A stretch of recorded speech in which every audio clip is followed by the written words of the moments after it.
Good evening. At this time, I call the regular meeting of the Wallingford Inland Wetlands Watercourse Commission to order. The date is April 4th, 2018. The time is 7:02. Please join me in the Pledge of Allegiance to the flag.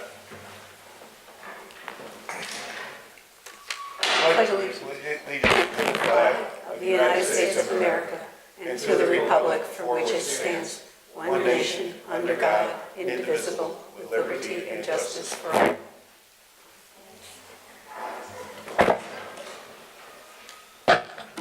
Okay, roll call. Ally? Nick Kern. Jim Vitale? Deborah Phillips. Michael Caruso. Erin O'Hare, Environmental Planner. Okay, go on to the consideration of the minutes from the special meeting of March 19th, 2018. Is there any comments, corrections, amendments to the minutes?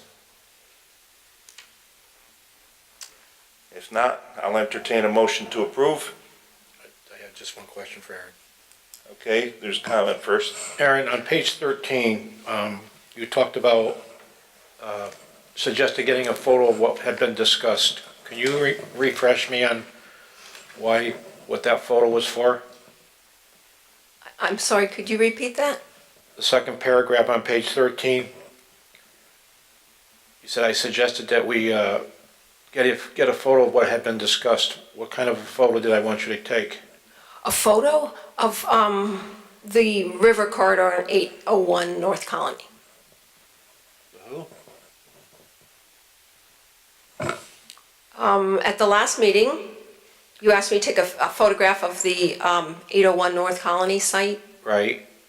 Did you take a picture of? Actually, I did not take a picture. You didn't take the pictures? Because, no. Okay. Okay. We do have pictures that the consultant took. Okay. That was in the spiral binder that we got handed out in the March packet. It says REMA on it. Yeah. There's lots of pictures. Okay. I can go back out there and take more. No, that's fine. I just wanted you to refresh what I asked for. Thank you. Debbie, you want to make a motion? Mr. Chairman, I'd like to make a motion that the minutes of the special meeting on Monday, March 19th be accepted as submitted. Motion made, is there a second? Second. Motion made and second, any discussion? Call for a vote. Ally? Here? Yes. Nick? Yes. Debbie? Yes. Mike? Yes. Yes. Okay. Going on to old business, application A, 18, 1.2, 801 North Colony Road and 6 Beaumont Road, Pattonsbrook. As in the special meeting of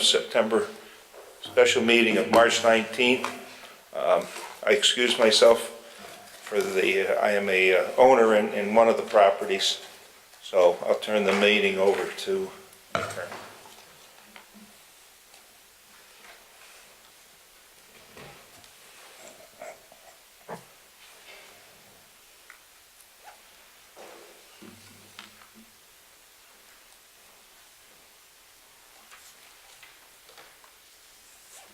Mr. Chairman, members of the Commission, for your record, again, my name is Dennis Senaviva. I'm with the Senaviva Law Firm, represent the applicant. To my left is Jim Cassidy, the project engineer, who will be up at the easel, and to my right is George Logan, our environmental ecologist, soil scientist, biologist, and all-around good guy. As you may recall, at the special meeting, we had a pretty extensive and in-depth presentation. I think Commissioner Porto had commented on it was one of the better ones he had seen in the last few years, and we took that with great pleasure, because it is an interesting site, but not a difficult one. 801 North Colony, as you know, and 6 Beaumont. It's an assemblage of 2 parcels. There is some activity within the upland review area, and there's also a jurisdictional capacity of this commission because of the size of the project and the amount of impervious area. Jim can just go up to the board and go through very, very quickly what we went through last time. I don't want to spend a lot of time on it because actually your minutes are pretty comprehensive. And I suspect that you've had an opportunity to review all the documents that have been presented. What we wanted to do, Mr. Chairman, is to respond to the questions that were left for us at the special meeting. I know that several of you probably have gone out for site walks. I know, Mr. Chairman, that you wanted to go out. And I think we've got answers, for example, that pipe coming from the Walmart property, what that's all about. And then there were some concerns about the how we would handle any sort of potential erosion as part of our brook remediation project. So I think we've addressed all those and certainly the submissions that we've made, but we can certainly verbalize those for the commission. And Jim, why don't we just start with responding to the issues that were left after the special meeting. Good evening. For the record, my name is Jim Cassidy, professional engineer and principal with the firm of Halsey, Pearson & Cassidy, located at 630 Main Street in Cromwell, Connecticut. I'll start by saying we did receive some comments of environmental planners report last Thursday. There were some tweaks to the plan in addition to the additional information such as the pipe that was referred to were added to the plans. Rather than killing another tree and providing full sets of plans, we just provided 2 full sets of plans to the commission. I have copies of 5 pages of the plans that show those changes. If the commission would like, I can hand those out to the individual commission members, or rather than making full sets and going through a lot more paper, we just made the 5 sheets that pertain. So does the commission want those? Yeah, So I'll start by handing those out before I go. please. George.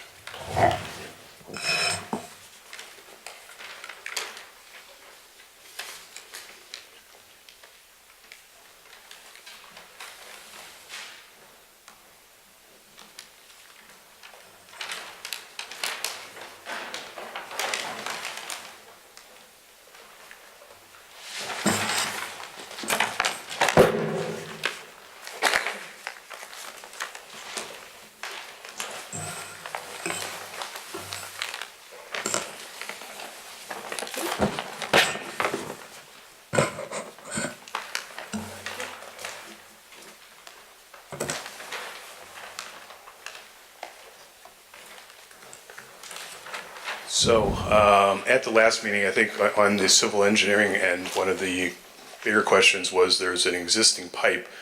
This first page we have up was the existing site photo. On the piece over on 801 Beaumont, there was evidence of an existing pipe coming out, kind of running in a northerly direction out of our northerly boundary line. There's an existing head wall associated with the old bridge. If you remember, Old North Colony Road used to come through this portion of the property, line up with this portion of Old North Colony Road. So we went back, we did some further investigation, we did additional survey work to locate that. What we found as part of our survey is that pipe, the outlet of the pipe is actually off our property, it's actually on Walmart's property. But we further searched through some old files that we had. And this plan in particular is a plan for the reconstruction of Beaumont. Back in 1987, it appears that Old North County Road used to come off of North County Road, basically through the Walmart property, cross over the bridge that remains in place, and then continue on and line up with the Old North County Road that's on the southerly side of Beaumont. The intersection was reconstructed. Beaumont was brought in as a 90-degree into North County Road. There was a portion of Old North County Road that was abandoned. As part of that reconstruction, there used to be a drainage system in Beaumont. That drainage system consisted of a series of catch basins and manholes. From this manhole and this location here, there was about a 24-inch pipe that came out of the manhole, ran parallel to the easterly side of North County Road and discharged through that culvert. As part of the reconstruction project, they eliminated that manhole. They constructed a new catch basin. They rerouted the storm drainage system down to the new intersection, putting a new catch basin, and then coming through the existing head wall at the culvert. So what you're seeing now is the remnants, or the abandoned pipe, that I'm not sure if it runs all the way through the property. There's no real notation on the plan as to what they actually did with it, but I can tell you by looking in these structures, it's no longer connected. I understand that there's been notes of some seeps or small trickles of water coming out of it. I expect what's happening at this point is with the joints, if there's any groundwater that in the area, is being picked up within the joints and then seeping out through that end wall. As part of our plans, the revised plans that we gave you a copy of, the only thing that we would be doing with that pipe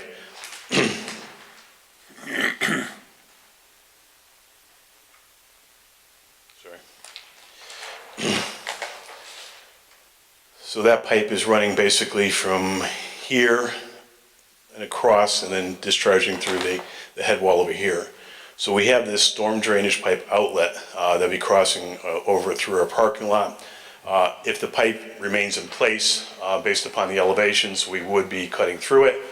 If we do encounter it, we added a note that is to be bulkheaded. And that way, there would be no more water from our site entering into that pipe and continuing on. The rest of the pipe would be abandoned just like it is today. There was also some comments about the watercourse itself. Was it accurately depicted? We actually went back out on Monday. We resurveyed the entire length of the watercourse through this property. I found it to be very similar to what was previously located. The only area we picked up a little more detail on was right here at the bend where there is that eroded area. There's about a 20-foot section of the embank that's a vertical embankment that we added to the plan. So that's been updated too.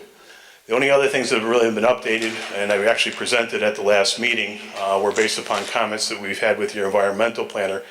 Number one, on the erosion sediment control plan, originally we had our temporary sediment basin as part of our permanent, let's just say, the location where our permanent stormwater basin is going. When we eliminated the 7,200 square foot building, we decided to move it up to this area instead. This allows us a greater opportunity to direct stormwater runoff associated with construction activities to it, keep it in place for a longer period of time. We thought it'd be a better fit, allows us to get this basin up and running and stabilized in a much more timely manner. In addition to, there was a request, sheet.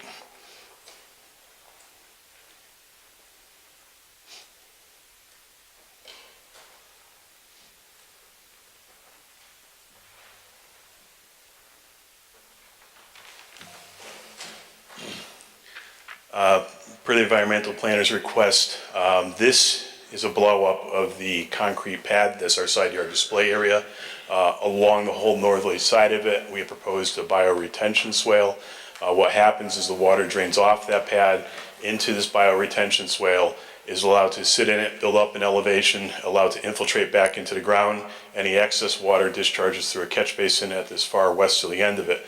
There is a request that we detail it with what we're going to do for landscaping. We've noted on the plan a series of shrubs that's going to be planted in the center of it. There's going to be a wetlands flower mix planted around the perimeter slopes, and then the upper edge would be a lawn area. So again, what happens is the water sheet flows off into it. It's allowed to infiltrate into the ground. Any excess goes through the catch basin and back into the drainage system. So that's an additional plan that we added to the set to further detail that. For civil engineering wise, I believe that was the majority of the questions, other than some minor tweaks that we made to the plan, such as adding the soil types to the plan. But I think the majority of the questions, with respect to Mr. Logan's end of the project, which dealt with the restoration of the stream corridor. So at this point, I'm going to have George get up or from his seat, go over what he's come up with for the restoration plan. Sorry about that. George Logan, for the record. Professional wetland scientist, certified senior ecologist with REMA Ecological Services. What I'm going to do, if you don't mind, is to pass the product that is hot off the presses, and hopefully will answer all of the questions that you have. There's a plan and also some notes. I'll do that first.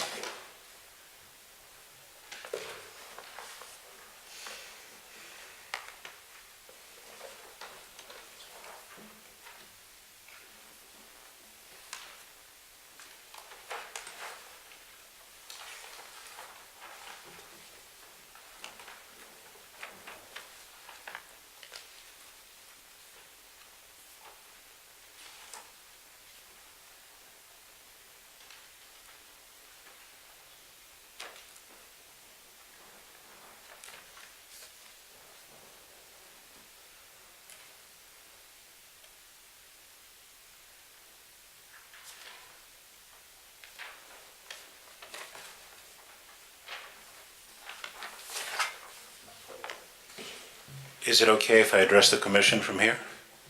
Since I don't have really a big plan. So what I have handed out to you are the evolution, if you will, of the plan that you saw the last time. We've gone from 4 pages of notes to 11 pages of notes. The plan is essentially the same, but a lot of detail was added. So there's no question as to what we're doing in any of these areas that you see on the plan, area number 1 through area number 7. What happened since the last time we were here, we sat down a week or so ago with your staff. She was very helpful in pointing some things and asking for certain additional details to be put on the plan. At that point, what I decided to do is to involve in a more major role my associate, Ms. Sigrun Godwell, who some of you might be familiar with her.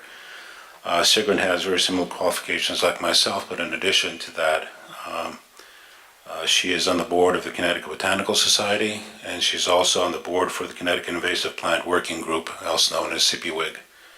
So she brings a wealth of experience to these kinds of restoration plans, particularly when it comes to controlling and eradication of invasive species.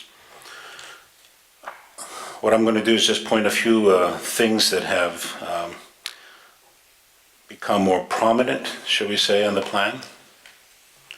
So this is the 11 by 17 colored version that you see, and we have 7 areas, but area number 1, which is to the north or to your right as you're looking at the plan, has been split up to 2 subsections, subsection 1A and 1B. And the reason for that is this.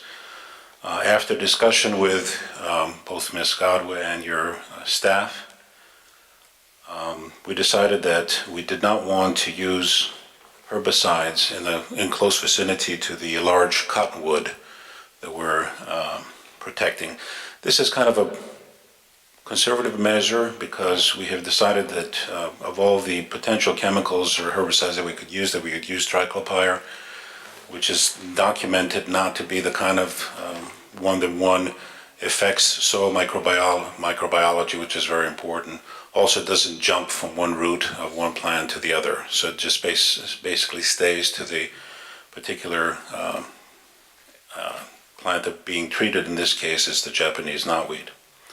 So that's 1B. No chemical applications will be in 1B, and the chemical applications will happen in 1A, which is actually the, if you will, the locus of the infestation for Japanese knotweed. We believe that it started in 1A and has spread southerly into 1B. So if we treat and control 1A, 1B will follow suit without chemical introduction. Some other things you might want to see is that we do have and point out to a hay bale barrier, which is going to be put at the appropriate place at the top of the bank of the stream. In some cases, that hay bale barrier might be within the delineated wetland boundary, but it is on moderately well-drained alluvial soils and not an area where the stream would regularly flow, except for extreme floods. The skinny dark green north to south trending area that you see adjacent to the brook is something that we had talked about but we hadn't specifically added, and that is the establishment of a thick streamside vegetation to shade and hold the bank, and for that we are proposing alder, willows, and dogwoods. We added the willows because there will be some areas that will have a little extra light, and willows will do fine in those areas, but for the most part we're looking for the dogwoods and the alder to do the job. All the notes that you remember from the previous time are on this particular plan. There's a note on the far right that basically says the details and specifications of the plan implementation, that there's going to be an additional 2 plans. So this, obviously it's 11 by 17, but it started its life as a 24 by 36, so it can be scalable. And that's what's going to be submitted for the restoration, for someone to know exactly what they're doing. And then what we're going to do is we're going to put these 11 pages, plus the three seed mixes, and the specification in the coir mat, which is going to go in area number 2, which is that steep slope of the knotweed that we talked about. And that's going to be put on 2 additional plans, 8 sheets per, and they will be attached to this plan, so there will be MIT 1, 2, and 3 for a full plan. I note that this afternoon we met again with your staff. At that point, these notes were at 90+%. We had a few other discussions. We noted that there's a couple of things we needed to add, and so we've done that. One of the items that we had discussed prior, but I forgot to add it, but now it's been added to the plan, is this thick red line that you see at the northern property boundary. It has a notation to it that says buried aluminum flashing knotweed barrier. Obviously, we can't go and treat on the Walmart property, but there is some knotweed that's, even though we have the bulk of it, there is some that's around the corner, if you will, of the stream. And as you probably have heard, knotweed will spread by rhizomes, so it will just continue. This is a technique that's been used for other species that are aggressive, such as Phragmites, and appears to work, at least to have a good effect. So flashing will go into, be trenched basically right into the soil at the property boundary with only an inch or 2 above it, so we know where it is. And that hopefully will dissuade the knotweed from coming into the property.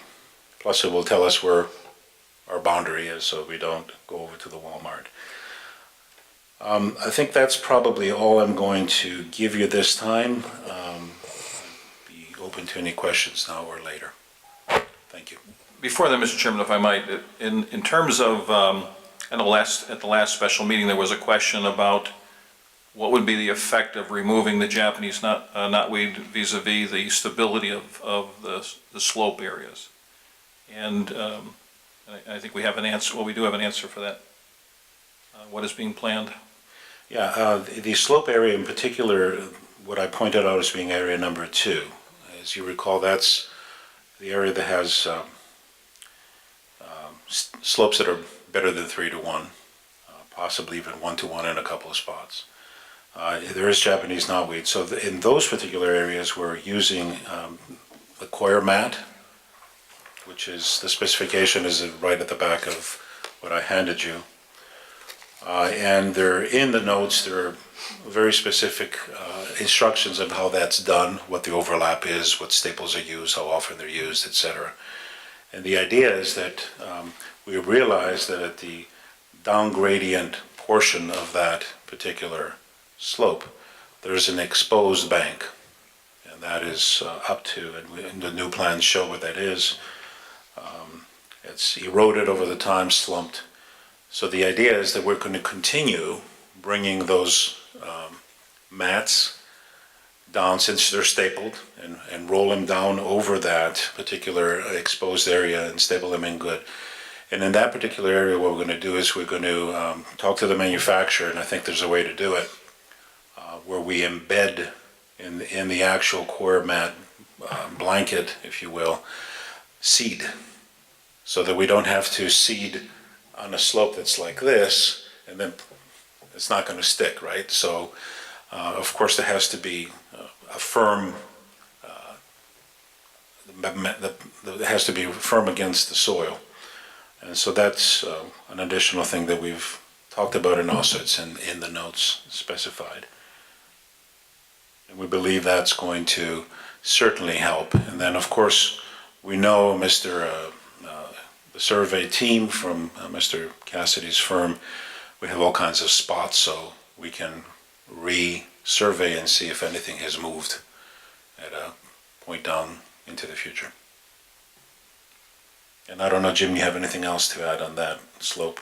No, as George said, we went back out and we did a detailed survey of that eroded area, so we do have some good monitoring points at this and records of the different grades and where that embankment was. So by putting the mat on it and getting some vegetation to grow back there, we're going to try, do our best to stabilize that area and monitor it over a course of time. And if we do find continuing issues with it, then we'd have to be back to the commission to make other modifications. Okay, any of the commissioners have questions? No? No. Deb? Mike? Mr. Simon? No. I've got a few.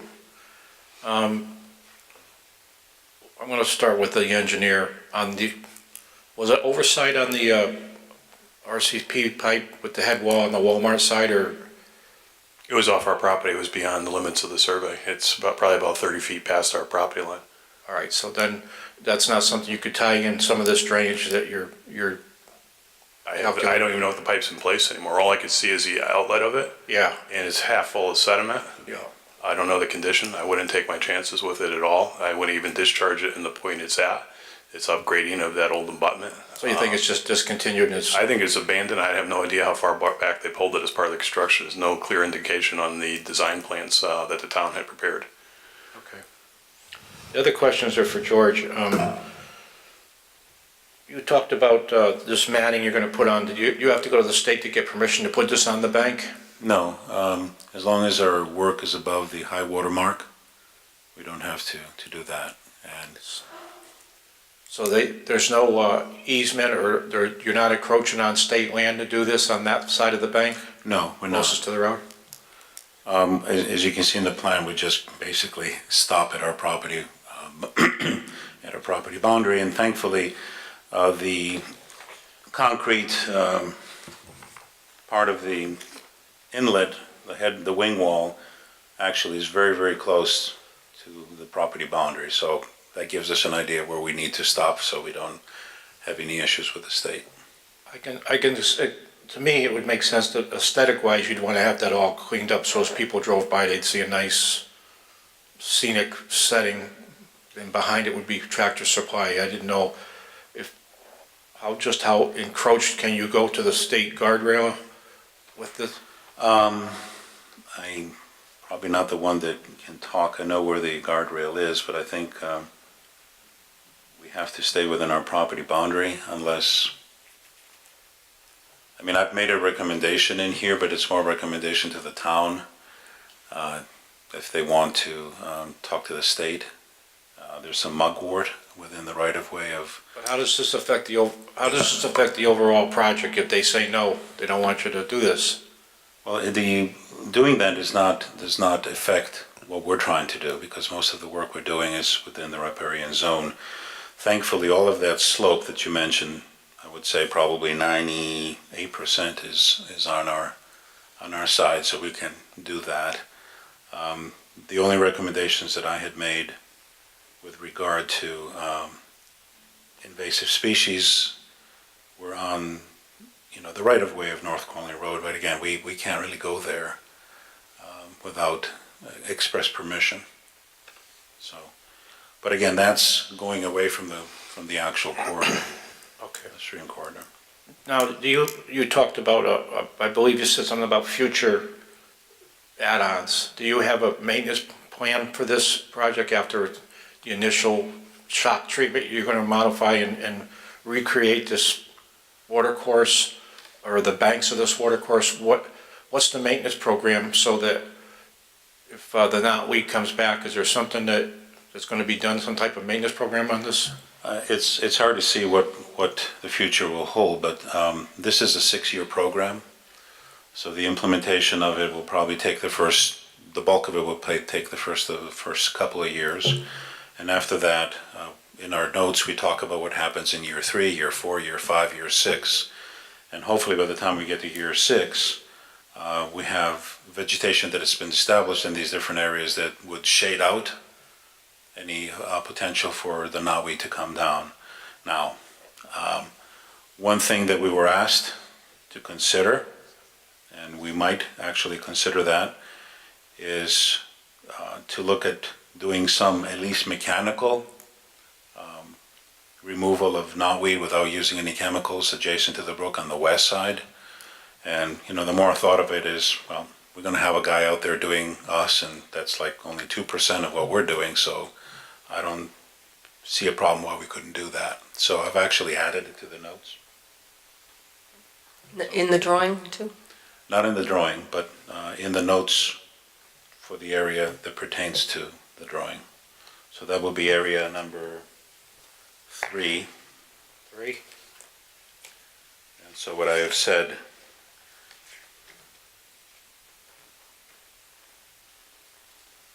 Okay, the other questions I had was, what do you envision the slopes now and the slopes when you're completed with, when they cut the ribbon and open the doors? Do you see any modification to the banks and the slopes through disturbance with this plan? You have to do this, I want to simply call it weed control, but you know, you're doing an overhaul project here. What do you feel what's going to change when you're done?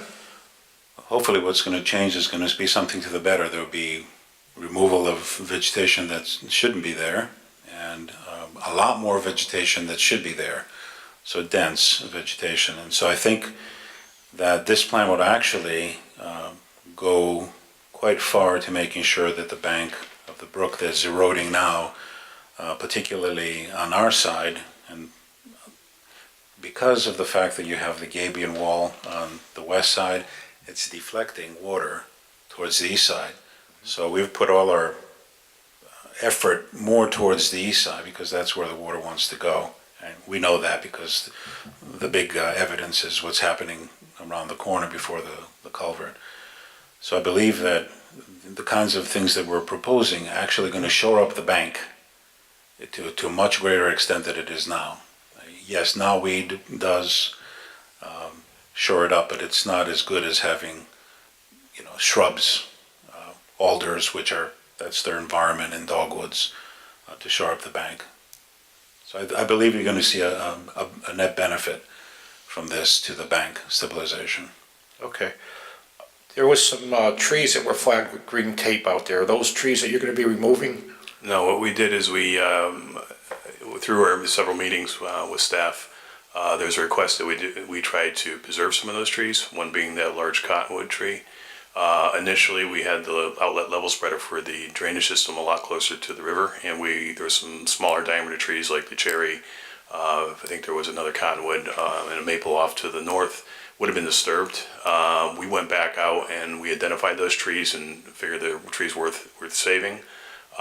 So we reworked the outlet of the drainage system to bring it back into the toe of the slope and also to situate it in a location so we can leave those trees in place. So it's actually situated between the trees. The flow out of it comes between the trees. So what percentage of the trees, if you're not taking the ones with the green ribbons, what So percent? only the larger trees, the deciduous trees that we are looking at removing, there's one that's laying down on its side. There's a large cottonwood that's laying at a 45-degree angle. It's been undermined. That tree we're actually going to take off the top portion that's overhanging into the meadow area over the top of the bank.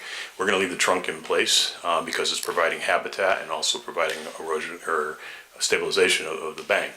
So the portion down on the bank would stay in place.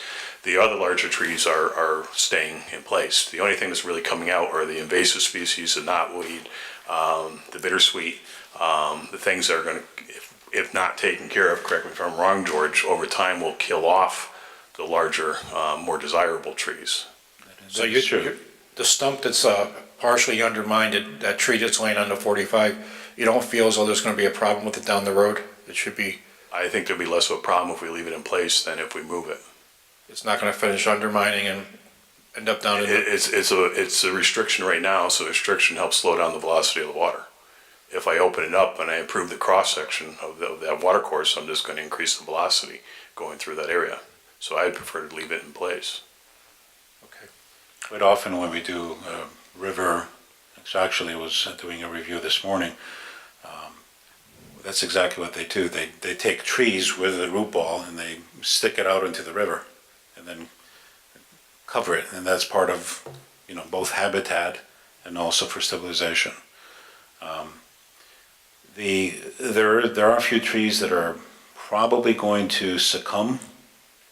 And there's 2 or 3 ashes out there, not big diameter, but those obviously are going to probably succumb to the emerald borer, so ash borer. So that's probably nothing we can do about that. But we are replacing 2 of the trees that we think are either we have to take out or are going to go on their own.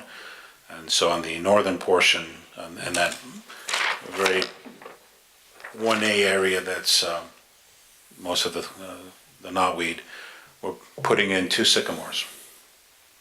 And that's going to be, I think, in year 4, I believe.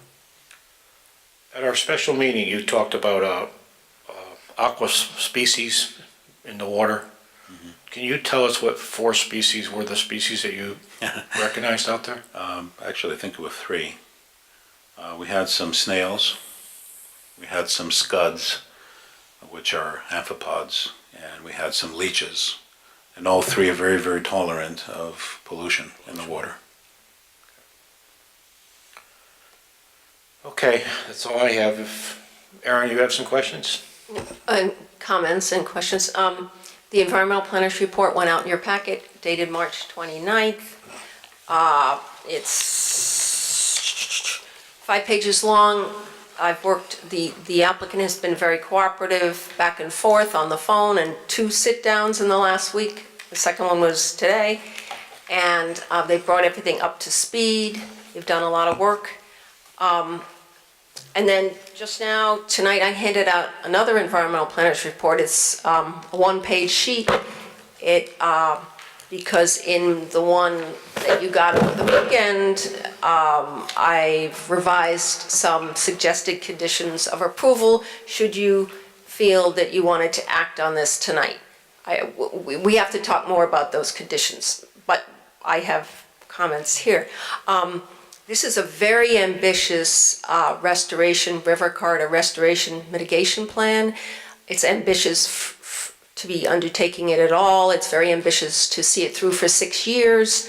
I think it's commendable, and I think maybe I'm going to ask I think I'll ask George or Jim to talk about why they're doing this and how they did it in Colchester, I believe, and it was very successful. And I want to say that when you actually go out and walk the corridor, the vines are hanging from the trees like snakes, and they will pull down these trees. So I'm so glad that they're going to go in and cut these bittersweet vines from these trees. And the other plantings, this is a disturbed site. As you know, the road was relocated. There's been a lot of activity over the years. It's a disturbed site. And when they're done, it's going to be a restored habitat with shrubs and understory. They're going to have some ferns and woodland asters and stuff. It'll be a restored river corridor, as well as being aesthetically more pleasing. So that's one thing I wanted them to talk about, is the Colchester. Is that the right town? Yes. Yeah. And the other thing I want some more information on is how you're going to use the core fabric, which is made from coconut, right? The core. Mm-hmm. Okay, how are you going to use that on that very steep bank that's eroding? Exactly how you're going to pin it in, and maybe the commission would want to know about that. And about that too, it's eroding at the top and halfway down, and I believe the reason it's eroding is the soils are very sandy and it's a vertical cut, or almost vertical. It's not quite vertical, but almost. So my question there that we haven't entertained before is, did you at all consider pulling it back? I don't mean totally down to the water. I mean like the top 12 feet or 10 feet, pulling it back and laying the slope down just a little bit, not a lot. Was that considered? You can take the last, I'll take the first.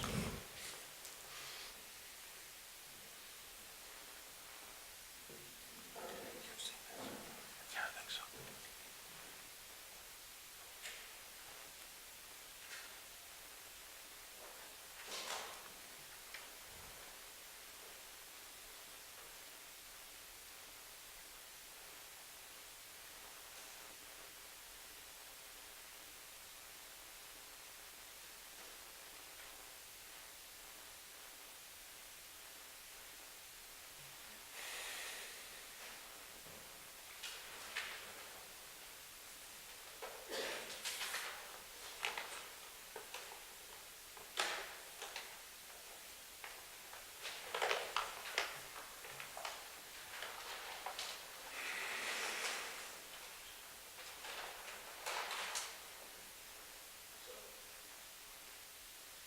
Yes, it was considered. Again, most times, dealing with a lot of other towns, they would prefer us not to touch anything, even if we have eroded banks. So originally, that's why we didn't pursue it. We were trying to kind of keep it status quo by just putting the matting down and putting vegetation on it, doing our best to re-stabilize the embank. I agree, it's a steep section of that embankment. The majority of the embankment is already at a 2-to-1 slope in the area, except for where that vertical erosion had occurred. So this plan here is a blow up of the intersection of Beaumont and North Colony. Again, on this plan, the brown area is that vertically eroded slope. Again, we really prefer not to have to go to deeper Army Corps engineer for permitting it. So what we thought was if we stay above the mean high water line, which appears to be about elevation 60 in this area, if we take a look at that and then from that line basically regrade back at about a 2-to-1 slope, what it would encompass is this area out or highlighted in yellow. We'd be looking at basically clearing and regrading an area of about 1,800 square feet to make it that 2-to-1 slope. At that point, we can either put on a matting and then revegetate it with shrubbery, or we could look at doing some other type of alternate slope protection, such as large boulders or something along that line. So we did consider it. And we are acceptable to it, I would say, if the commission prefers us to go that route. And we can also limit it to whatever line the town wants us to start at and work back. But basically, again, if we were to go with a 2-to-1 slope, that area in yellow is what you're looking at as a potential regrading area. You stated that you weren't going to take any trees out. Now you're talking about that area, you want to strip it and... Well, I didn't want to strip it. I wanted to work around it. I wanted to put a matting on it. The question came up as to whether or not we can do anything additional to pull back that slope. If we're going to do something to pull it back, then if there are small trees in that area, yeah, I'm going to have to pull some trees out. That's why I can't believe that personally, I can't believe you're going to throw all this trouble and you're not going to get a profile so people can see it from Colony Street. I mean, a preference, quite honestly, would be, I'm sure the applicant would love to clear cut it. Well, you're going to clear cut in this yellow area, right? This yellow area, if that's the preference. Again, we were trying to be environmentally sensitive and leave a lot of the vegetation in place. Again, the whole purpose of doing this mitigation, as we referred to in the Colchester project we did in the past, is it is inundated with invasive species. Correct me if I'm wrong, George, but what will this area look like in the future if we leave it as is? The bittersweet will choke out the nicer trees and take them down. That's why I just said is why we, right from the start, why didn't we just come in with and show us what you wanted to do? We're not saying we don't want you to do it, but if you're going to do it right.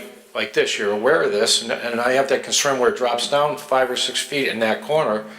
What are you going to do to stabilize it? It's not stabilized now. It wouldn't take anything. You're going to be in there bumming around and doing your thing, which I think is great, but let's face reality here. You know there's going to be erosion. There's going to be a problem because just the types of soils, you keep talking about the sandy soils, and there's some asphalt, and there's all sorts of garbage in there. So why don't we fix it, make it look presentable, and do it the right way? I shouldn't say the right way because it sounds like you're doing it the wrong way, but you're not. But let's go the extra buck here and make it so it's, I don't know, is that where you're going, Aaron, with that? Especially that corner, because that corner drops straight down for 5 or 6 feet. There is no elevation, it's a straight drop. Yes, and for about, I don't know, 20-foot width, it's literally crumbling. Once the snow melted, it looked fine in the snow, but now that the snow's gone, you can see the sand is falling down there, from the top I'm talking about. So wouldn't it be now be the time to recommend them that we should fix it so that there's shrubs and everything are gonna, aesthetically, they're gonna look good and they're gonna do what they're supposed to be doing, stabilizing the bank? They had come in with a recommendation of the coconut jute netting coming down, which would be pinned into the wall there, into the sand wall, would be pinned in with this sort of hydroseeded in there, in the mesh would be the seeds of plants, not just grass seeds, but little shrubs. They put the seeds of shrubs in there. So eventually that bank would grow in with shrubs and seed and grasses. That was the idea. But I just, sitting here, I realized, hey, why don't they pull it back? was that rejected for some reason? If there were pipes up above, that would be a reason to reject it? There's no pipes. Again, but there'd be a preference. I mean, quite honestly, my preference would be to regrade the whole slope the entire way. But, you know, again, going through different towns and working with staff, it's not the impression we got. We needed to, you know, work around the existing vegetation, try to clean it up. This is very, again, we did a project in Colchester. We had Russian olive out there, major infestation of Russian olive is killing out all the wetlands area. We had to go in and clean the whole thing out and revegetate the whole thing. It is going to improve the appearance of the front of the site. Again, if we leave it as is, last time I was out there last summer, that knotweed was probably 8-10 feet high. So if we can get rid of that lower stuff and bring that under control and have lower shrubbery at the ground level, we get rid of all the vines out of the trees that are choking them out. It would improve the view through the trees to our building. So that's what we are trying to improve the overall front appearance of this entire site. George, is there, you talked about the matting, is there some type of chemical you can, because you're gonna be you wanna put the seeds in the matting, is there, like, I don't know if it's the right chemical now, but Roundup, they have a Roundup that you can spray it on there and you can plant 2 weeks later. So you can go in and help take out the knotweed, any of the species that need to go. Can you do that with your matting and then do 2 steps at one time? Yeah, that's exactly what we're doing. And again, based on our discussions, we expanded that section for area 2, I guess, right?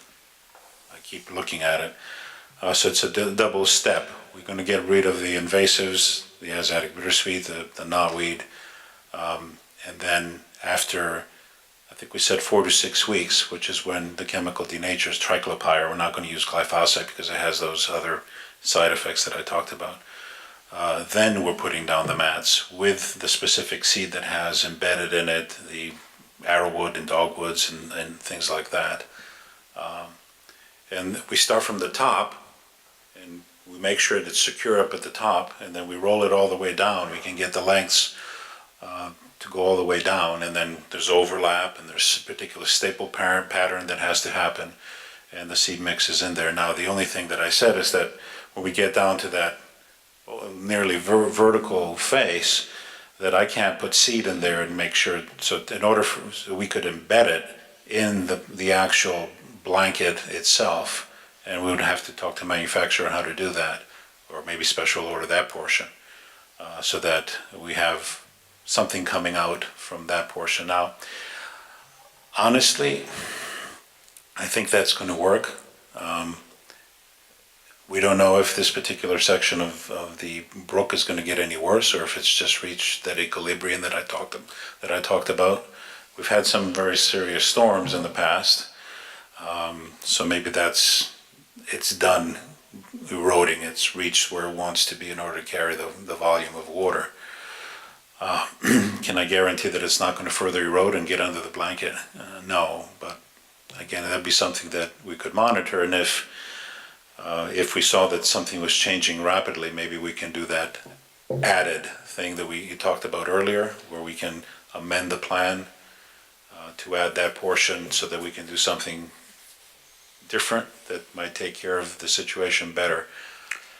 Well, Aaron, is this the time to do this now, or you think down the road? Do which, Regrading. you mean modify the plan? You know, again, we have no problem doing this. If you want to approve the project with this as a condition of approval, we'll gladly accept this minor regrading area. All right, Jim, could I see that? I haven't seen that drawing. Could I see that? We would still plant it in a similar way. It's just that we would have a different slope. So I'm trying to prevent this washing.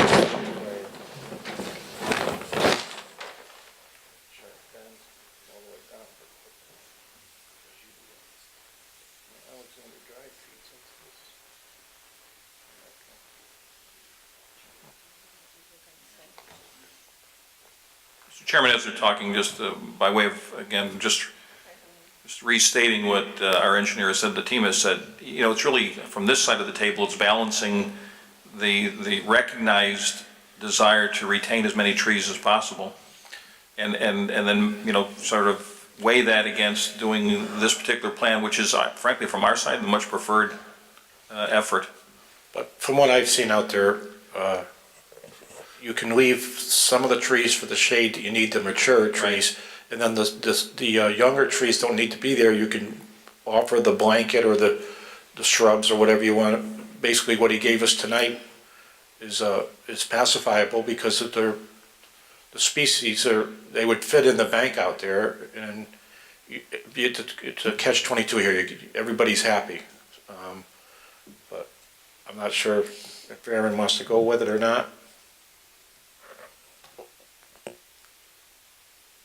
Either way, I don't have a planting plan for once you do this. I don't know what would it just be grass? No, it would be the similar plan that we have now. We still be putting some. Dogwoods and such? Yes.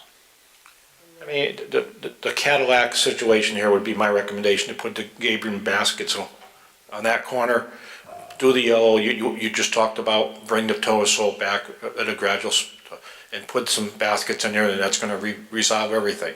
I mean, I don't know if it's in the budget to put the baskets in that sharp corner that goes underneath Colony Street, but that would be the cat's meow as far as I'm concerned, because that would stop the erosion.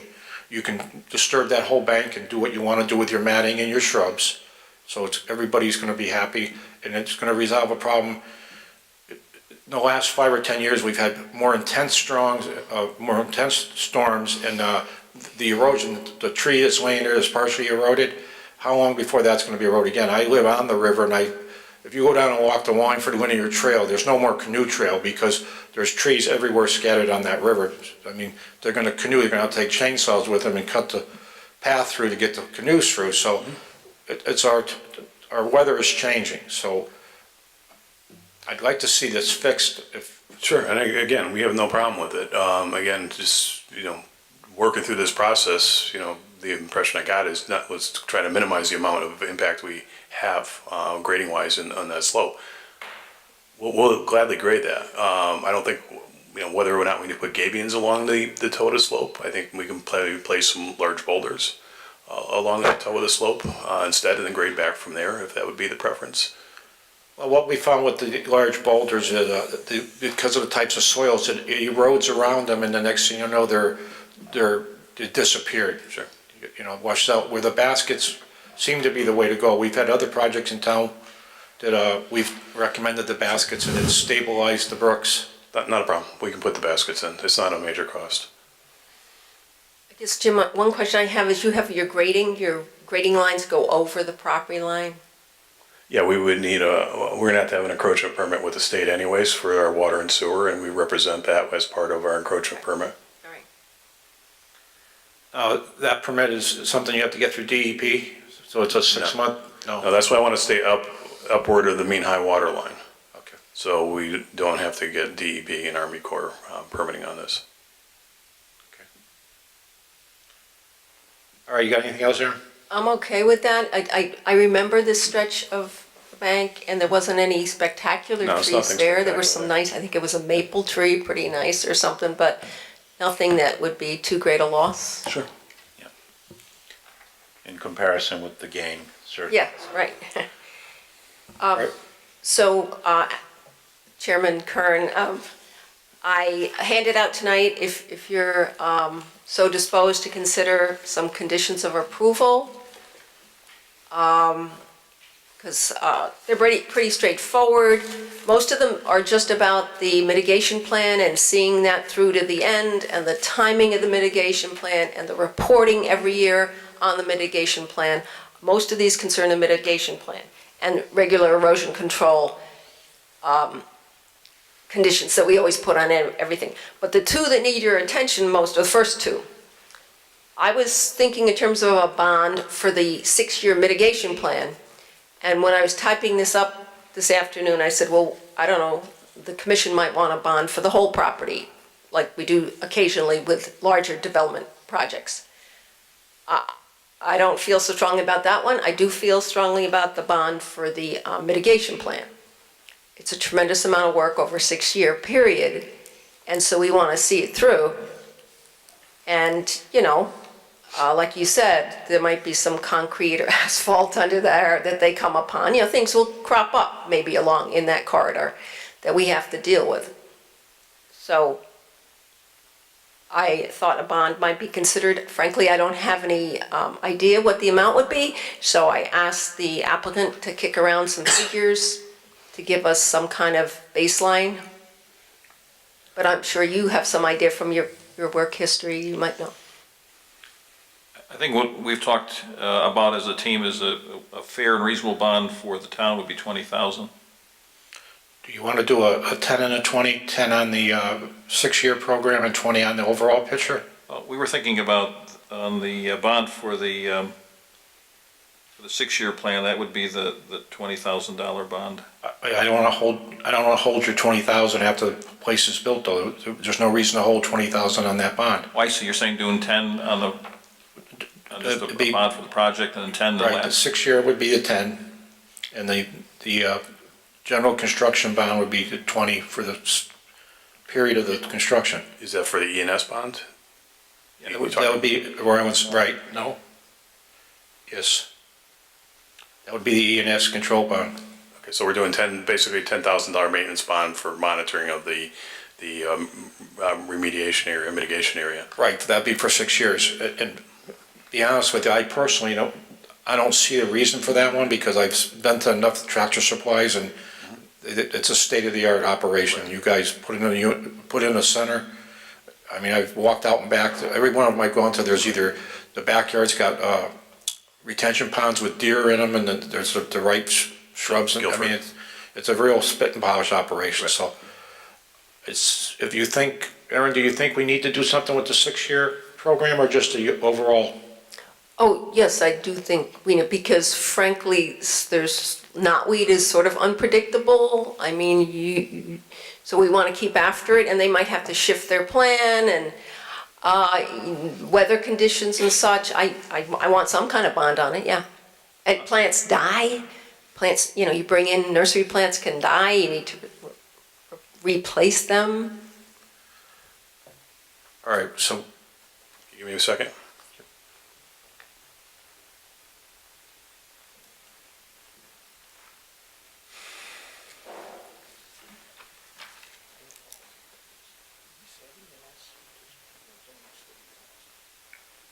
that's correct. Thanks, they do.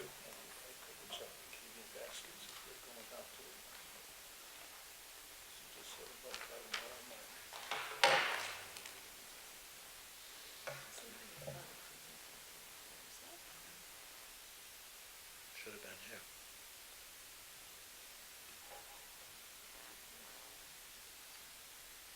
Yeah, that's, what's a pond?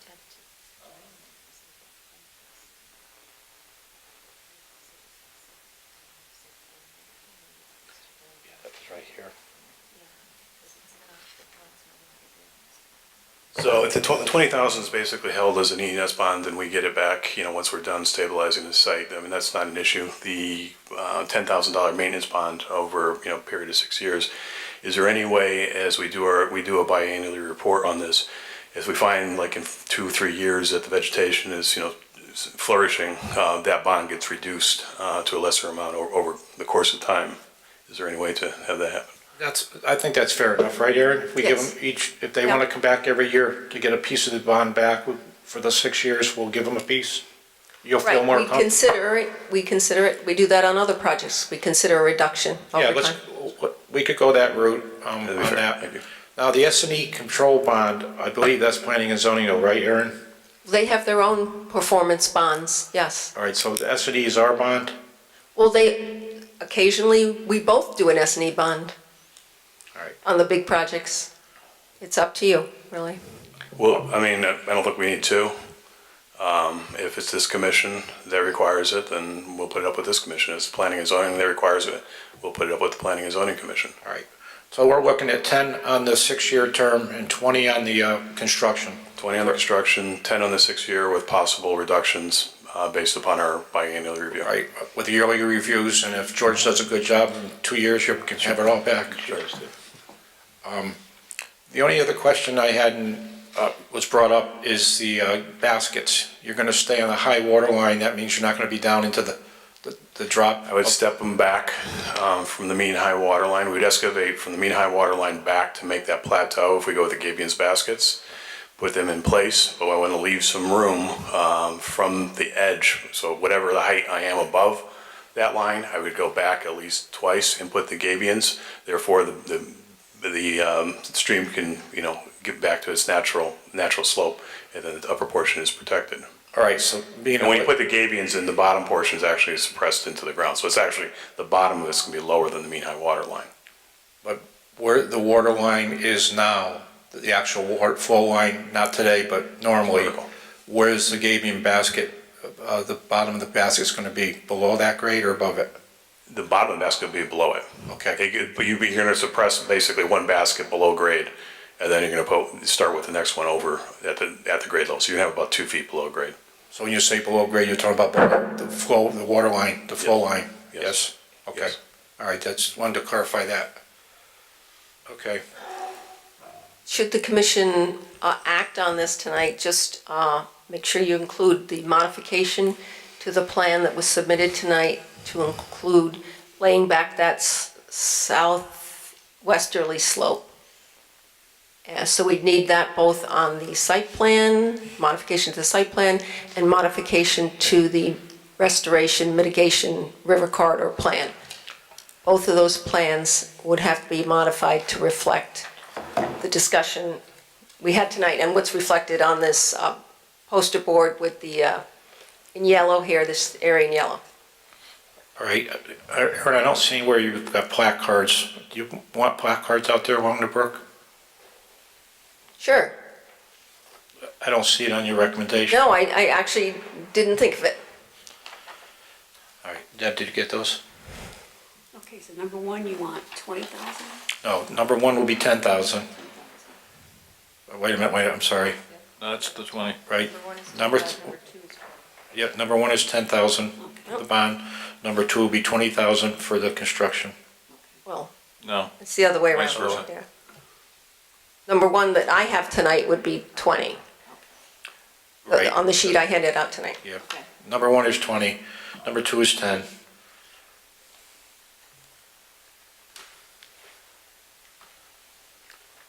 Do you have a copy of this, Dennis? I do.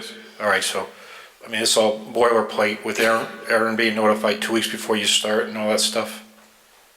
Yep. Do you want us to read them into the I think they're fine. I think, as the number 7 perhaps is the spot to put the revised option 2 that our engineer talked about. That's, again, that the permit work to include successful implementation of the Paddens Brook Restoration Plan. That would include the modification, which I guess we're calling option 2 on the table here, all right, so we're going to put option 2 for it? on number 7.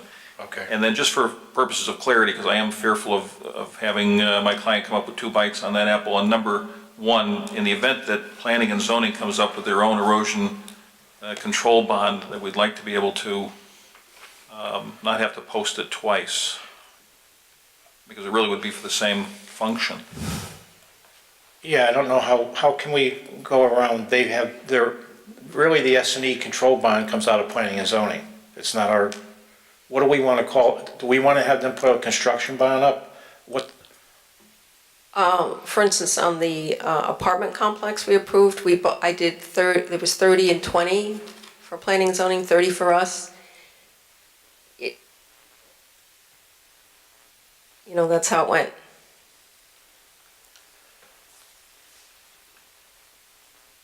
We would like to be in a position, to negotiate? well, if, again, I would hope that there'd be a recognition by P&Z, when they're a good group, that there's already a bond for this particular function. I'm just fearful that there may not be the level of communication. I just want to make sure that the planning staff understands that this has already been posted, not to impose it twice. If it is, then I guess it's a question of coming back and talking to this commission. All right, Aaron, can you talk to Casey on that? Tell him that we're going to have them attached with 20,000? Yes, as a matter of fact, they're in front of planning and zoning Monday night, correct? Correct. Right, and I'm required to write a report, as I do before every planning and zoning meeting, so I'll be writing that tomorrow or the next day. Actually, tomorrow, it's due tomorrow, so I'll be writing it tomorrow. The only reason I'm feeling comfortable about us doing it is because of the way you've got the drainage on that property coming out to the street and then running back. I'm not a big fan of that, but I understand that's the way you designed it. So I feel comfortable having some type of a bond, and hopefully that they'll recognize that we put in a 20,000 in place, which will cover a lot of their concerns, and it'll be just one bond. We'll have to make sure Aaron writes a short note to them. That's it. Thank you. All right, and since we're going with this new slope design over here, That's option 2. option 2, so Jim, you're gonna add erosion controls. I'm gonna see, when you hand in the final revised sheet to me, the plan sheet, I'm gonna see erosion controls for this, because right now I don't see any. Yes. Right. Yes. And along with George Logan's modifications for the planting on that. So it's clear in the file, I want, for that, so that change is clear, that modification is clear. All right, thanks. Yeah, we'll change both the notes and the plan.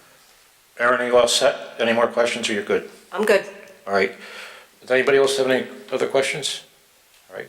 I need to have somebody make a motion on the deemed significant or non-significant activity. Mr. Chairman, I'd like to make a motion that the application WWC number A18 1-2 801 North Colony Road and 6 Beaumont Road, Paydensbrook, NERP Holding and Acquisitions Company LLC be deemed not a significant activity. Do I have a second? Second.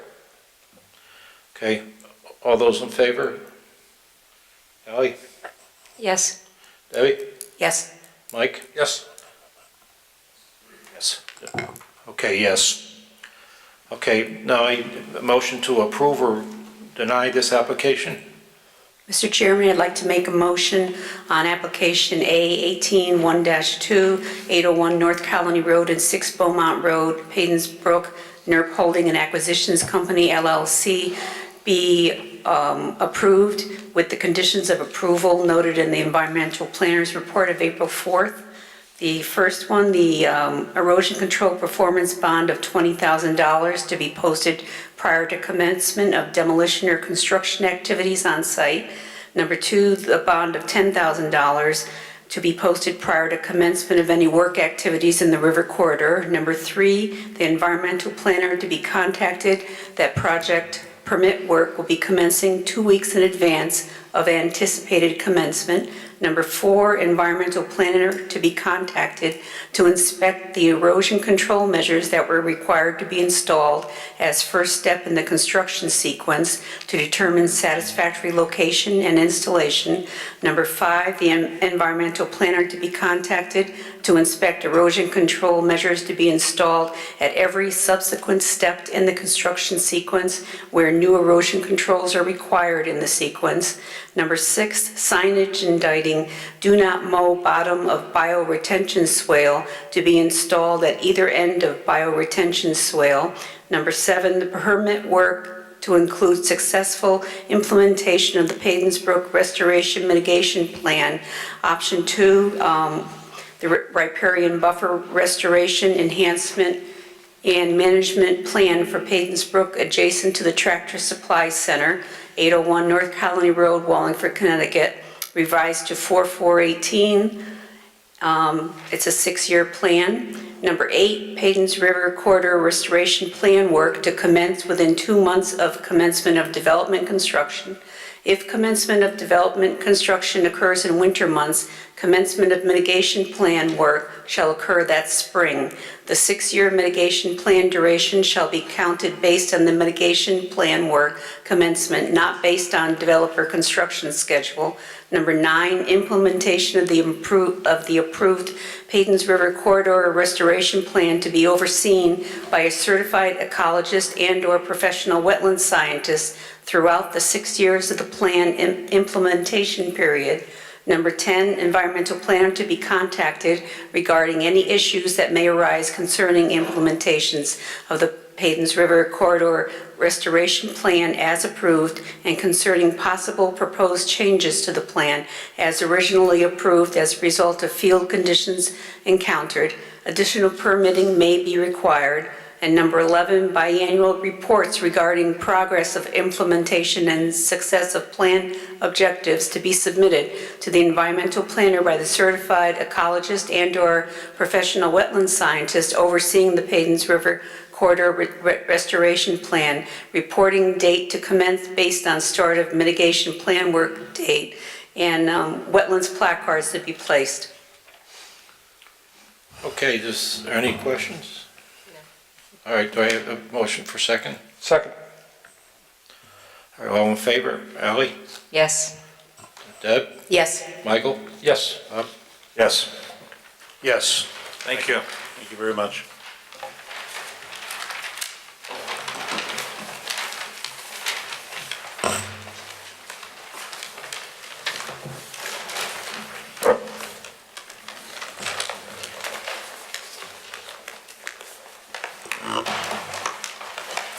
You can get it to me.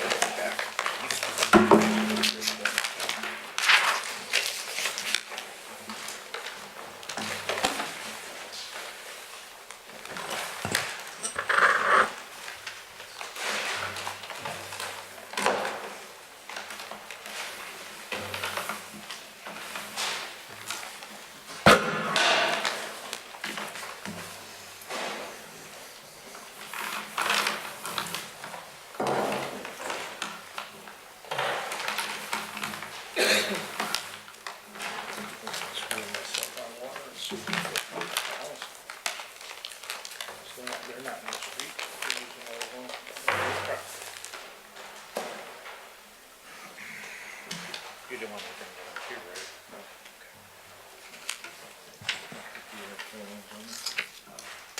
Okay. All right. I'll take the meeting back now at this time. Okay, application A18 3.1, 1329 Durham Road, Patrick Armstrong.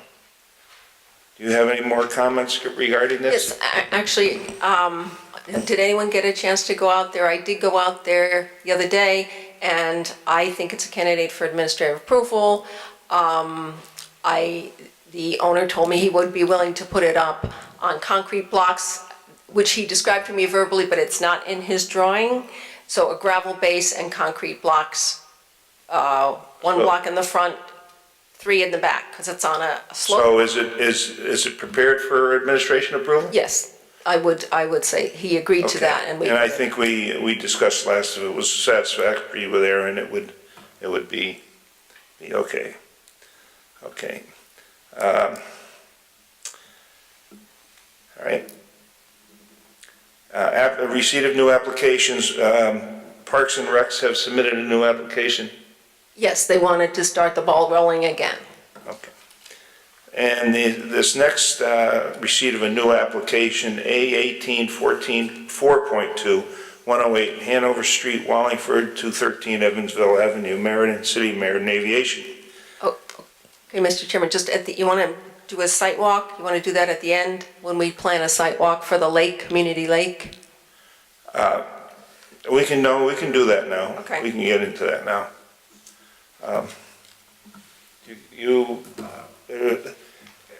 For those who wasn't here last month, the application that was surrounding Community Lake, or one of the ponds, Parks and Recs wants to remove some vegetation on the slope going into the water on some areas around the pond to have visibility, to have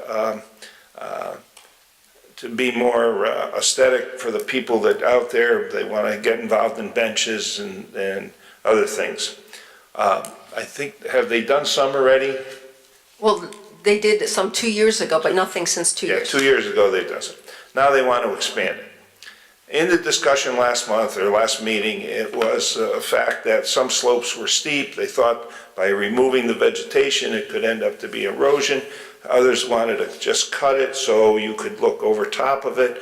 There was a whole series of issues being discussed regarding the removal of the vegetation and creating the slope. It was felt that the best way to do that would be in a site investigation, so you can get a first-hand situation of it.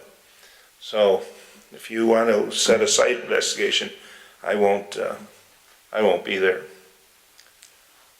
Oh, well, it would be good now. I was thinking it'd be good now before all the plants grow up, so you can't see the lay of the land, because it gets very bushy, of course, in the summer. So Well, that's an interesting thing. This is what you're trying to eliminate, is that bushiness of the plants. So if you want to if you're looking to get that slope clean and get people to be able to enjoy the lake, you don't want to go look when the shrubs are this big that grow to this big. So You you got to be able to tell them that, look, this shrub is this tall now, but it's going to be 5 feet in June. Okay, so you'd rather, maybe we'll go I and, don't know. I mean, I'm just bringing out the point. You say if we go in June, they're going to be 5 feet high. well, ideally, we would go twice. Well, I was out there Sunday, and I thought we talked about going out there on our own to look at it.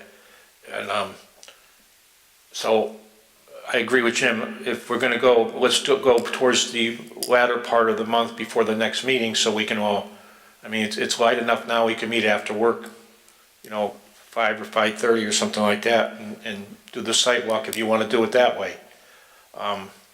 Or, it's, Well, actually, you can't even get in there in the summer. We can actually go down to the water and walk around now. Once it fills in, you literally can't get in there without a machete. well, it's the multiflower roses and all that other crap. Yeah, that yeah, used to be so taken. that's the advantage of going now before it fills out. Well, I was, after Sunday's site walk, I was thinking about selective pruning.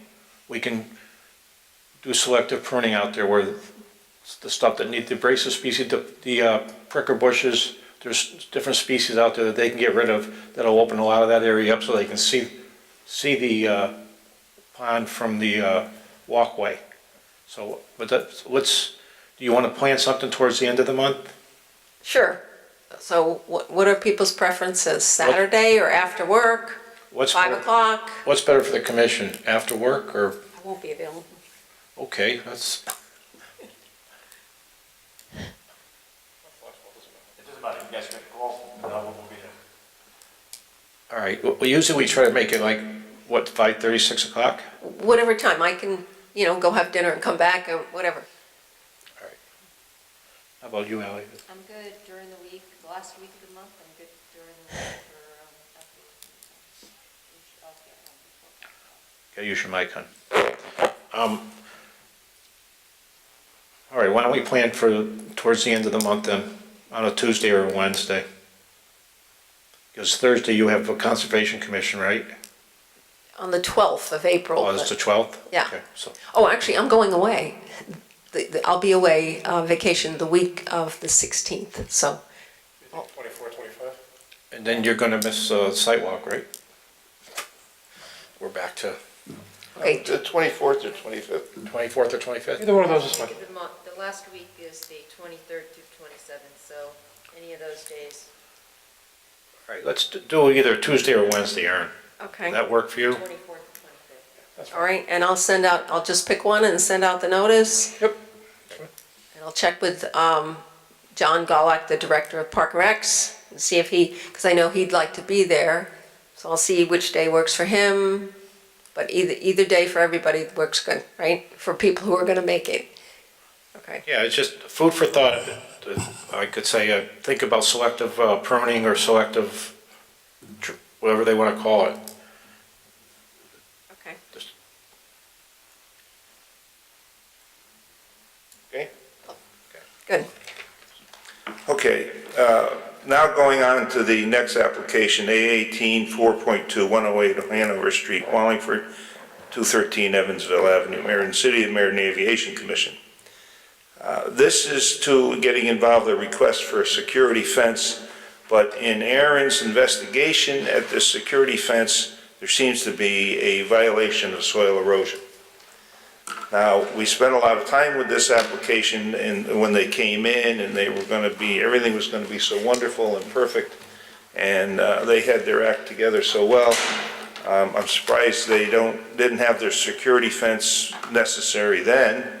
And I'm sorry to hear that there's this erosion control problem, or erosion problem. Which do you want to start with first, Aaron, the erosion problem? Let's start with the erosion problem first.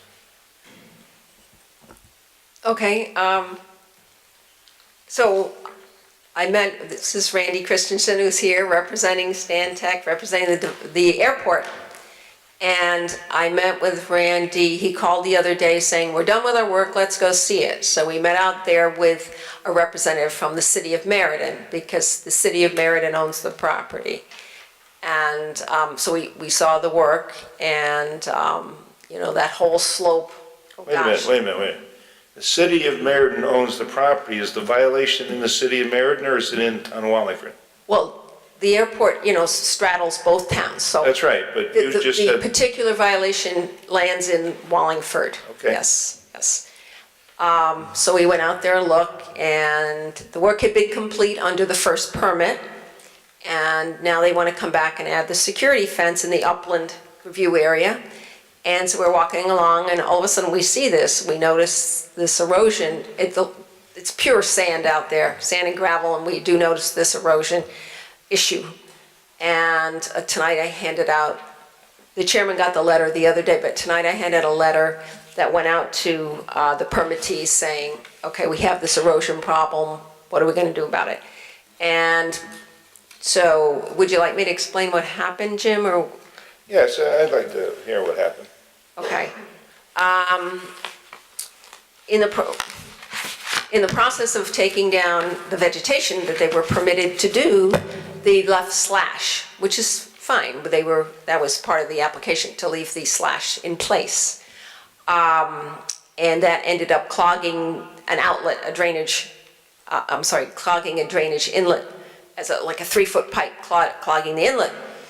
And normally that would just fill up a little bit, but in this case it filled up a low area and it went over the top. We did get 1.2 inches of rain, I checked, during that period, early March, and apparently it wasn't going in the pipe, wasn't outletting through the pipe, and it built up and went over the top of this berm and cut down through the sand and went into the lake or the pond. There's 2 giant ponds out there left by the sand excavation activities from like 40 years ago, 30 years ago, whenever that took place.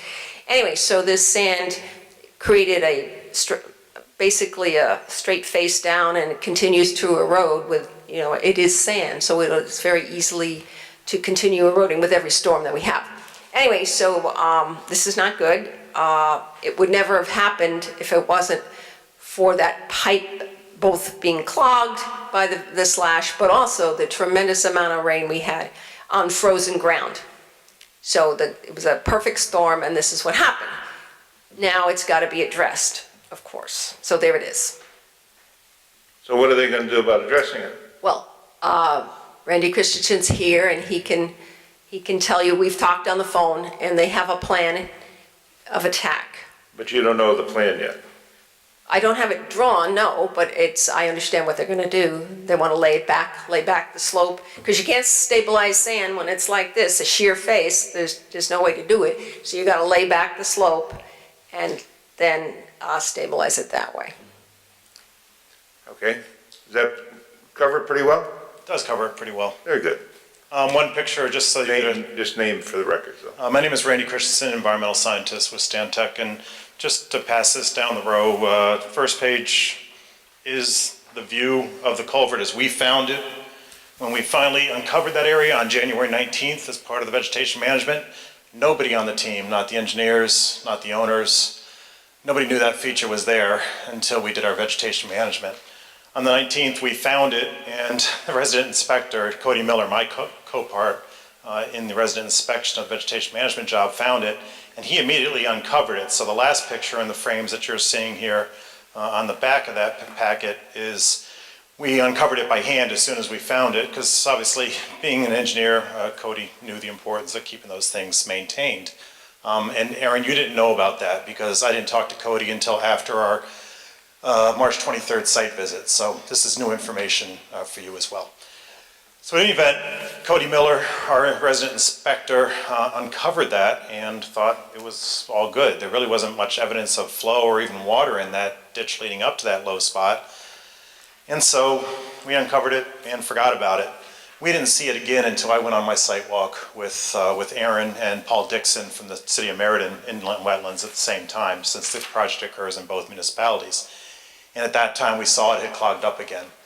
And so the handwork obviously did not do enough. And so our plan we need to get a regular rubber-tired backhoe out there. So not only can we uncover that grate, and it's a rebar grate covering the inlet to the culvert, but we got to take any of that wood right around that inlet out of there and remove it from the site. So I just wanted to commit us and the city of Meriden to doing that. Secondarily, that erosion area, and it's top right on this picture, shows it really well. So when I say they, I believe it was the operating engineers who did the sand and gravel operation, thus creating that wetland, that pond. They weren't too much detailed to the slope stabilization.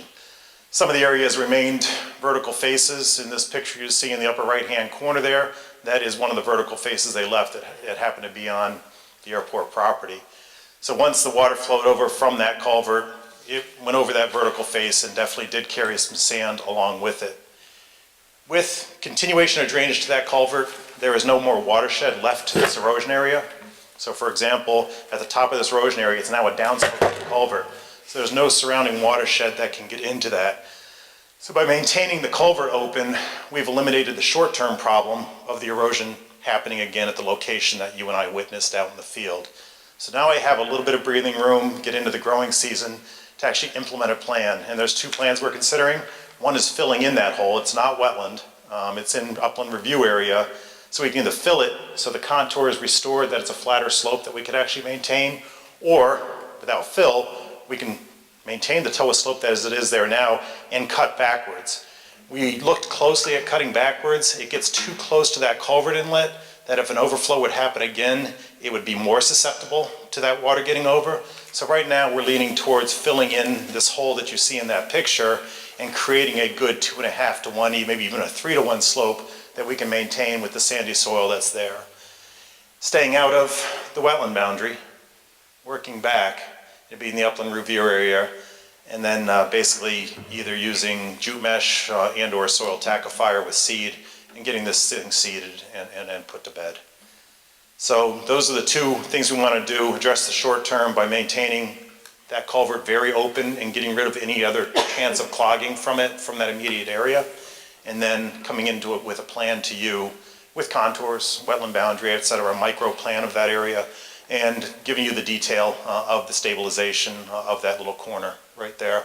I do believe, in close look at it, just so you have an idea of scale here, I think it would take about 20 to 30 yards of material to fill in this hole and to create this slope, and that's just my guesstimate based on my years of construction experience. So that's the scale that we're talking about, is about 3 to 5 dump loads of material in there to fill in the low spot, take away that vertical space, and create that 2 to 3 to 1 slope, back slope, that we think we can stabilize just with jute mesh and seed. In the meantime, we would be doing erosion control as part of the fence project, putting an erosion control at the toe where the fence is going, and that would be a suitable erosion control between the wetland boundary and where this erosion event occurred, should for some reason this thing overflow again. But again, with the cleaning that we have proposed, we don't believe that's going to happen. I really do believe it is the backup from this culvert that caused this event. So, Hang on just a minute. Nick, you're familiar with that area. That pipe's been there since 1950. It's a 36-inch corrugated pipe, and there's a brook that comes down from up above the chimney sweep area and goes into the Rod and Gun Club, and it fills their pond, and then I believe it branches off, either goes over to the pond behind the green, or below the greenhouses, between the airport and the greenhouses, and that was an overflow area. The original property owner dug over there and set that up to tap into that pipe. That pipe's been there for a reason, because of the water from the they didn't want it running across the airport. They wanted the the runway. So that pipe's been there for a long time. The Army Corps of Engineers went over there and then they played around, widened the road, and did all sorts of strange things, and no one, well, whatever, anyhow, that's how it got wiped out. When you came to us the first time and talked about your presentation, what you were going to do, my understanding was that you knew that was there and you were going to clear that whole area and chip it or whatever you needed to do to make it stabilize. Any any wetlands that's out there is man-made wetlands, or it's created wetlands only because the property owners have modified it over the years to do this. So, but I'm surprised you can't say you didn't know it was there, because everybody knew it was there. It was just, now, When I say nobody's, there's As far the as airport manager, there's the airport director from the city side, and there's Pete Enzine, the design engineer, myself, and Cody Miller. That's the team that put together the vegetation management. Until they mowed that area, couldn't see it at was least there. Cody and I had never seen that inlet. It was so thick in that particular area, and we went on a site walk, you and I, before we cut out there. It was so thick in that area. I had never seen that culvert inlet. Cody had never seen that culvert inlet either. Unfortunately, we're a new consultant team at the airport. We were preceded by another airport aviation consultant. I can't speak for them. We've been on board for a little over a year now. And I just did not know that was there, and it did not show up on any of our plans. But what you're saying is the case. Now that it's all open, we can clearly see that connection between the pond on the Rod and Gun property and what used to happen here. Now, water only reaches that area if it's a significant storm event, can jump these bypasses that are in place there and actually get to this culvert. It's a weird situation. They should put some type of hood set up on it too, to prevent what's happened this time. Either, the shrub, well, I didn't, was it the debris that you gentlemen left behind when you did the phase that we let you? That picture I just provided you shows the culvert clogged before so on January 19th, that's the day we uncovered it. Right. So the clogging that you're seeing there was from debris that way preceded any of the vegetation management we did out there. So it shows us enough debris in that watershed from our project or from whatever to clog that thing in a big storm event. All right, the other question I have is the fence. Where's the fence going in a relationship to this drainage? So we stopped short of the drainage issue. This is a picture of the entire airport with the Meriden-Wallingford line coming here, so all this being Wallingford. The fence is in this corner of the airport. Let me just show you an expanded view of that particular area. So our wetland boundary is here in the blue. The existing fence goes right through the middle of the pond on a high spot there. I don't know the history of that. I think when they put the fence in, it was dry. Then it got excavated out on both sides, and now it's in the middle of a pond, not doing anybody any good. We can't move it to the top of slope because that's an airspace obstruction. So what we did is we came halfway up the slope from the wetland boundary, and there'll be approximately 1,307 feet of fence. And as soon as we get past the wetland boundary, we tie back into the existing fence. Approximately 50 feet past where we turn is where this erosion issue is. So the fence is on the north side, approximately the north side, 50 feet from where this erosion problem. So will the pipe be on the airport's property? When you get through that, your fence it'll be inside of the fenced area? The pipe will be within the airport property, yes, on the airport side of the fence. We will not be blocking ourselves out from the problem at all. All right, and you talked about the maintenance program you're gonna have, there'll be mowing and it'll be exposed to where this shouldn't happen again because you'll be maintaining it? Now that they know it's there, they will keep this inlet open. This will be part of their maintenance program, part of their SWIP, Stormwater Pollution Prevention Plan for the airport, is to monitor and maintain your stormwater inlets. This would be one of them. What are your intentions with putting the new security fence in? How are you going to stabilize the bank so that it doesn't erode and the fence washes down? So we're avoiding using concrete on fence posts on slopes. We all know what happens. That downslope creep grabs the big concrete and just tears them down. So we're doing direct driven posts. So we're avoiding any excavation. So take the post, drive it in as far as we go to refusal or past frost line, whichever comes first. And so we'll be doing direct driven posts from the top of slope. They're 10-foot sections. And so every 10 feet we have one of those galvanized posts. They will pound them in, and then the fabric goes on. The fabric goes by, they roll out the fabric in big rolls. They use aluminum or stainless steel staples to attach them to the wire that connects the big posts. So we're using direct drive because when you do concrete posts, you got to dig, number one, so you create that destabilized soil, and the concrete just gives frost too much to grab. And so we're going to do direct drive. What frost do you have out there? So, when I talk about frost depths, I mean, this year we did have frost on the ground, actually. It's probably a rare year for it. But anytime we do concrete posts, chain link fence posts on slopes, we lose them. They frost heave on us, or they move down slope on us. Well, that's what happened there with the fence being into the pond, because one post went down and then it just dominoed effect.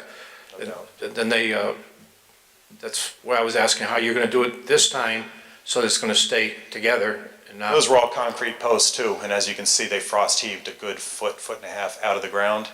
And so frost, if you don't give it anything to latch on to, a lot of times it's a sloppy job with the concrete. They leave a mushroom cap, and the mushroom cap gives frost that purchase that it needs to push them out of the ground. That's why we're doing direct drive. Nice slippery feature around the post, nothing for that frost to grab onto, a better longevity for the project. You have you won't hit refusal there. We don't Post isn't think. high enough. I think you're right. Unless somebody dumped some unused or unwanted fill on that slope, which I'm not seeing a lot of. I think it's native material they dug into. But refusal would be if they had some non-native material that people dumped there, but I'm not seeing that. Now, are you using a chain link fence with fabric on? You're putting chain link up, Correct. and then you're hanging fabric on the chain link? No, when I talk about fabric, I'm talking about the chain link fabric. That's just the reference I Okay. use to the chain link. All right. And then there is 3-strand barbed wire on top. Okay, and this is a clear-cut area now as we speak, right? This is all, you've just finished clear-cutting it. And we're trying to get the fence in there before everything is going to explode this spring. It's all going to come back. We didn't do any root removal or Well, anything no, like you're that. gonna spray it, I think. You told us you were gonna spray The it. only thing we sprayed were tree stumps. Tree stump. None of the shrubs or vines. Yeah, tree stump. Questions, Ally? So do I understand you, there is a maintenance program that it won't be taken over again by shrubs or weeds and unwanted bushes, right? You're gonna keep it open? So they want to walk down with the brush cutter on the weed whacker and keep a 5-foot on either side of the fabric. So as things grow back up, either trees or shrubs, they want to maintain them down towards ground level. Don't want to use herbicide. Obviously, we end up with disturbed, unstabilized soil at that point. So all we want to do is cut the stuff before it starts growing into the fence. Yeah, it's maintenance, it's just a maintenance plan that's gonna work the best. But I want to restate about the hood on that pipe, if they could put some type of, I can't think of the word now, but Riser? Structure? structure, yeah, a hooded structure for that. Like you said, never ever again it will probably be used, but it's been there for, So right now, it's a almost vertical inlet. This type of structure you might put on it is when you put a U on it and you actually make it a spillover inlet. Is that something you're envisioning, or would you think something vertical? I'm thinking something more around surrounding the pipe that's gonna keep the brush from getting in there where it's gonna take a lot more than what it took this time to shut it off. So we have fittings we call trash grates that Yeah, we've trash used, so I can investigate with the airport, and I'll give a spec sheet on the airport's response and the spec sheet for any trash grate we would consider.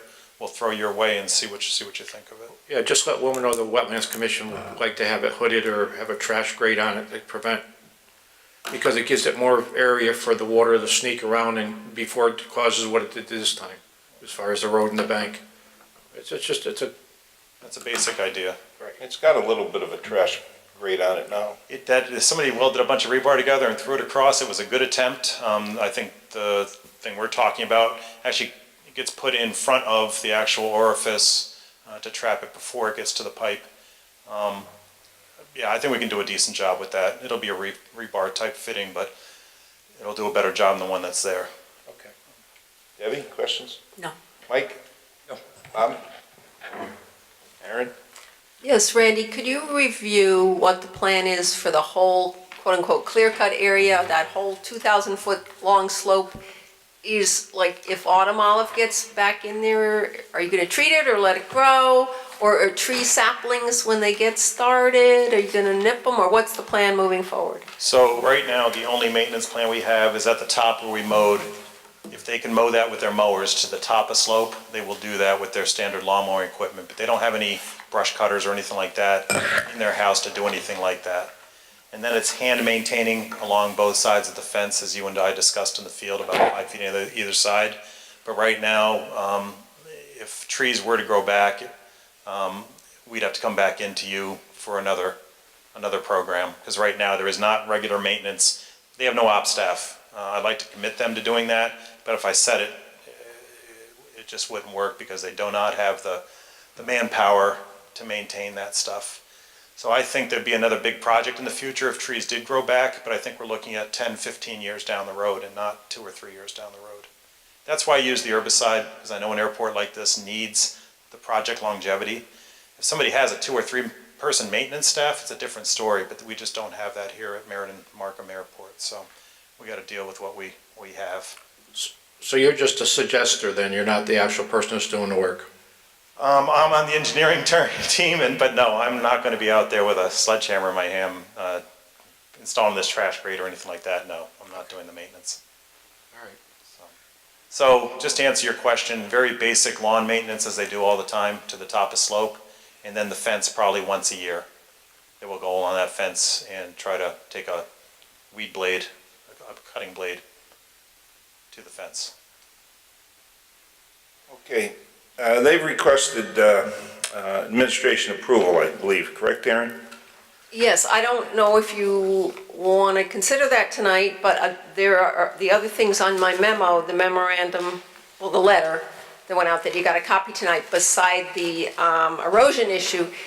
The original permit asked, it had some protocols that were required by DEP regarding box turtles. So I had some questions to Randy about that.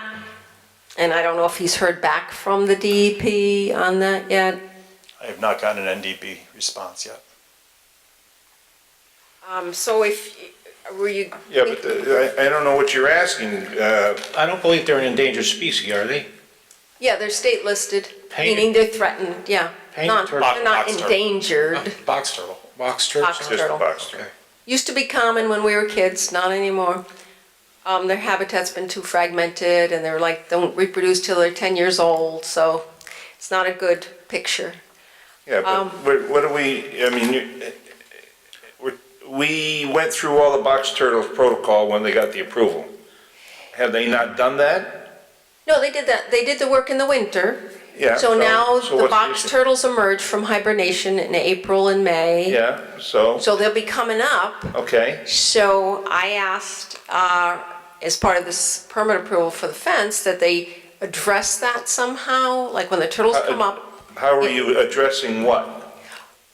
So the turtles come up into this clear-cut area. It used to be a forest, and now it's clear-cut. So to have the personnel pick them up and put them on the other side of the fence. But you can't turn them around, they gotta go the same way. Yeah, but You if, can't, you're not allowed to turn them.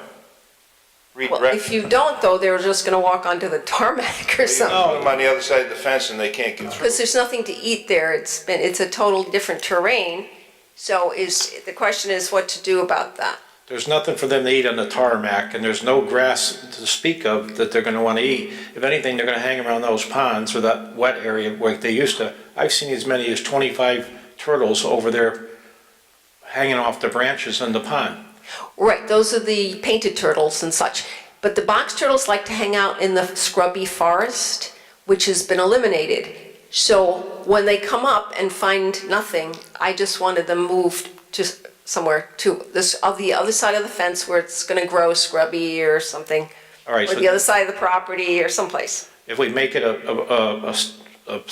reason for, what do you call it, for approval, condition of approval, that his staff will be informed to pick up any wandering box turtles and place them on the other side of the fence while they're installing the fence, will that be significant? Yes, well, in here I asked for a sign on the gate, somewhere signage that says that. That says put box turtles on the other side of the fence. Okay, all right. And the other condition of approval I'd ask for is anything else that DEP, when they finally get back to Randy, what they ask him to do. Are you in agreement with that? We would follow any NDDB directives. Okay, so, then is the commission acceptable or agreeable to giving him administration approval on the fence? Okay. Commission, with a nod of heads, they all seem to say yes. Or you can just act on it, this is a modification to permit, that's why, Then I'll entertain a motion to approve the fence, the security fence.